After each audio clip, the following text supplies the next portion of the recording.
ఒక అడవి మధ్యలో పాఠశాల ఒకటి ఉండేది. ఆ పాఠశాలకు చదువుకోవడానికి చాలా పక్షులు వెళ్తుండేవి.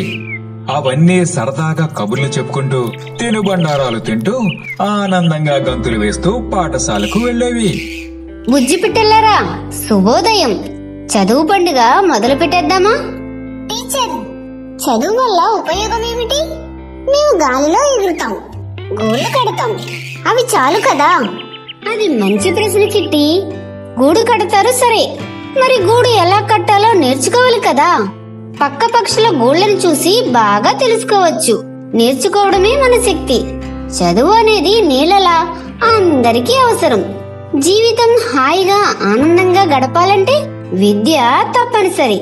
టీచర్ టీచర్, నేడు ఏ కథ చెప్తారు? మమ్మల్ని ఎగిరే పక్షులుగా కాదు, ఆలోచించే పక్షులుగా చేస్తానని అన్నారుగా, ఆ కథే చెప్తారా? తప్పకుండా ఆ కథే చెప్తాను, వినండి. అలా కొంగ రోజు మంచి మంచి నీతి కథలు చెబుతుంటే పక్షులన్నీ చాలా శ్రద్ధగా వినేవి. ఒకరోజు పాఠశాలకు వెళ్తున్న పక్షులను చూసి గబ్బిలం హేళనగా నవ్వింది. ఓయ్ పిల్ల పక్షులారా, ఎక్కడికి వెళ్తున్నారు? పాఠశాలకా? అయినా పిట్టలకు పాఠాలు అవసరమా? గాలి ఉంటే చాలు, ఎగిరిపోకపోతే ఓడిపోతాం. మరి నేర్చుకుని ఏం లాభం? అలా అనకురా గబ్బిలం. నేనిప్పుడు 4 భాషల పాటలు పాడగలను, స్కూల్ వల్లే. గబ్బిలం, ఒక్కరోజు వచ్చి చూడు. టీచర్ చెప్పే కథలు వింటే గాలిలో ఎగిరేదానికంటే జీవితాన్ని ఎగరడం నేర్చుకుంటావు. పొండి పొండే, మీ కర్మ. నేను మాత్రం రాను.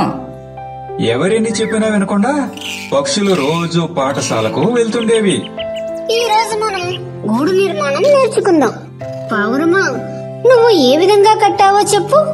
టీచర్, నేను నేర్చుకున్నట్టు చిన్న చిన్న కొమ్మలతో గూడు కట్టాను. ఇప్పుడు అది పెద్ద గాలి వీచినా కొట్టుకుపోదు, ఎంత వాన కురిసినా లోపలికి రాదు. శబాష్. బాతుల్లారా, ప్రపంచం ఎక్కడెక్కడ ఉందో తెలుసుకోవాలంటే భౌగోళిక విజ్ఞానం చదవాలి. కాకులు, భద్రతకి చట్టాలేమిటో తెలుసుకోవాలంటే సామాజిక విజ్ఞానం చదవాలి. టీచర్, మీకు విన్నపం. నేను ఒక రోజు మీలా టీచర్ అవ్వాలనిపిస్తుంది. ఆ అల్లరి చిట్టిపెట్ట మాటలు విని పక్షులన్నీ పగలబడి నవ్వేశాయి. ఒకరోజు గబ్బిలం సరైన తిండి దొరకక అలసిపోయింది.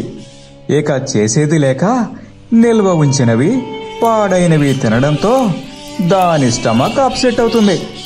అది వదిలే గ్యాస్ భరించలేక పక్షులు దానిని బండ తిట్లు తిడుతుంటాయి. కొన్నైతే దానిని దగ్గరకు కూడా రానివ్వు.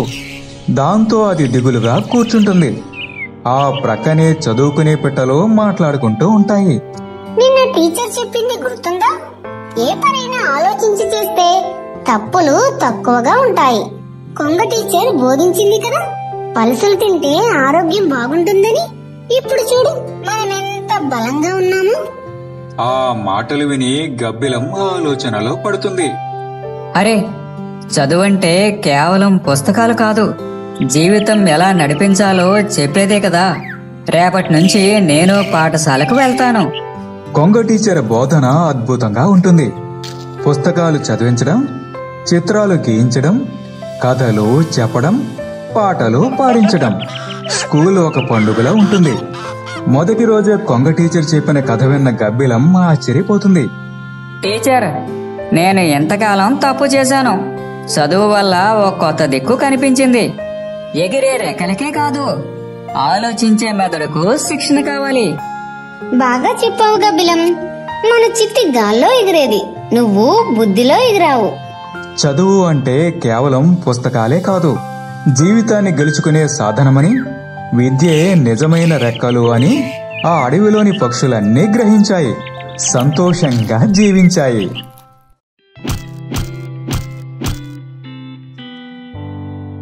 ఈ పచ్చి ఎందుకంత విచారంగా ఉందే? అయినా దాని కూడా నాకెందుకు? ముందు నేను వచ్చిన పని ముగించుకోవాలి. ఓ మానవా, ఆ చెట్టు పడగొట్టే ముందు నేను చెప్పేది విను. చెప్పేదేదో త్వరగా చెప్పే, నాకు ఎక్కువ సమయం లేదు. మేము ఎక్కువ రోజులు బతకలేమని అర్థమవుతుంది, కానీ ఒక్క విషయం గుర్తుపెట్టుకోండి. ఏంటది? మా ఆహారపు అలవాట్లు ఆహారపు గొలుసులో కీలక పాత్రను పోషిస్తాయి. మిమ్మల్ని అనేక క్రిమికీటకాల నుండి కాపాడేది మేమే. మీరు మమ్మల్ని ఏవేవో కీటకాల నుండి కాపాడడానికే నేను ఈ చెట్టు కొట్టడానికి సంబంధం ఏంటి? ఎత్తైన చెట్లు లేకపోవడంతో ఇప్పటికే మా పక్షిరాజు రాబందులు అంతరించిపోతున్నాయి. చచ్చిన జంతు కళేబరాలు మొత్తం కుళ్ళిపోయి నీటిలో కలవడంతో ప్రపంచంలో జలమంతా కలుషితమయ్యింది. అవునా? ఈ విషయం నాకు తెలీదే. తక్కువ ఎత్తులో గూడు పెట్టే అలవాటు లేని గద్దలు కూడా అంతరించిపోవడానికి దగ్గరగా ఉన్నాయి. అయ్యో పాపం.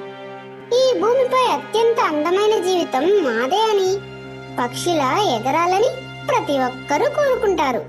కానీ మనిషి చేస్తున్న పాపాలకు మాకు ఆహారం లేకుండా, గూడు లేకుండా పోయింది.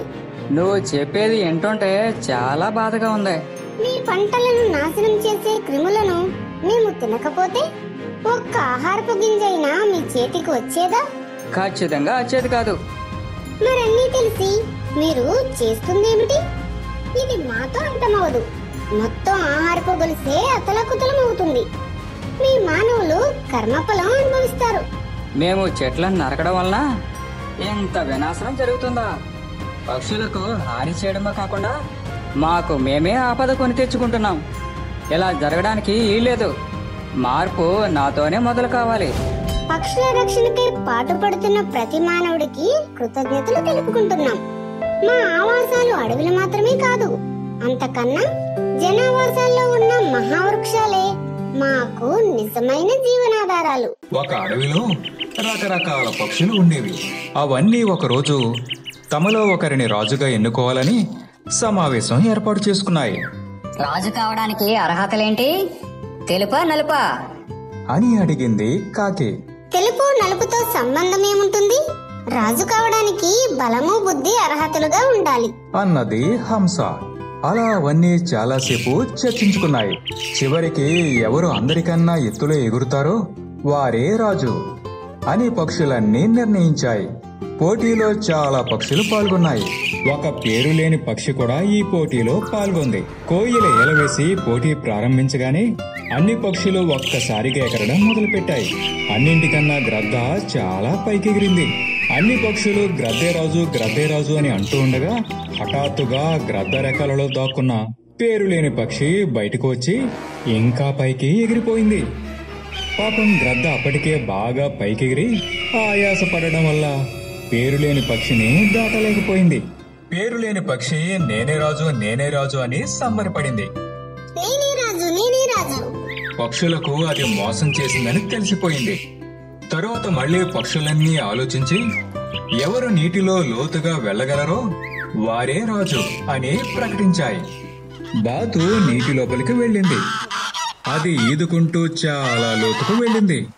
దాంతో బాతు గెలిచింది అనుకునేసరికి పేరులేని పక్షి మళ్లీ బాతు రెక్కల నుండి బయటపడి ఇంకా నీటి లోపలికి వెళ్లి నేనే గెలిచా, నేనే రాజుని అనడం మొదలుపెట్టింది.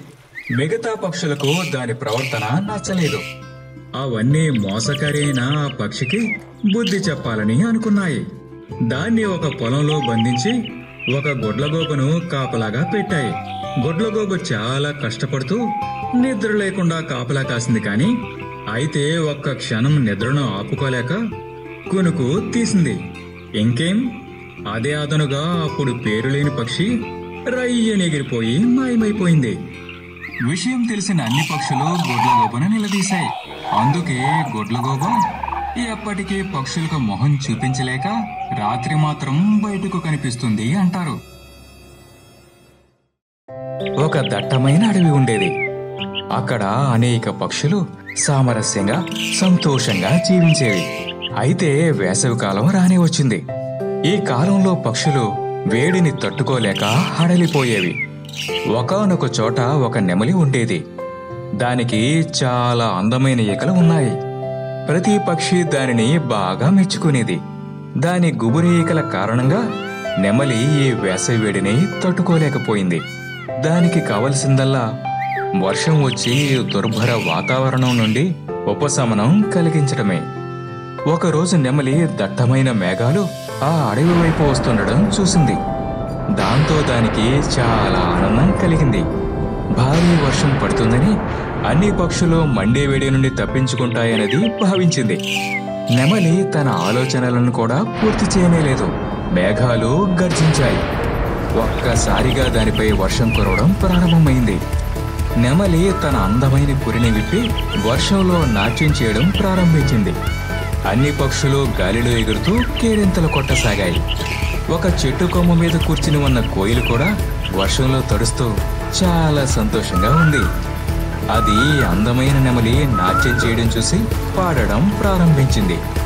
నెమలి కోకిలి యొక్క అందమైన స్వరానికి ఆకర్షితురాలైంది. అలా పాటతో పోటీ పడుతూ నాట్యం చేస్తూనే ఉంది.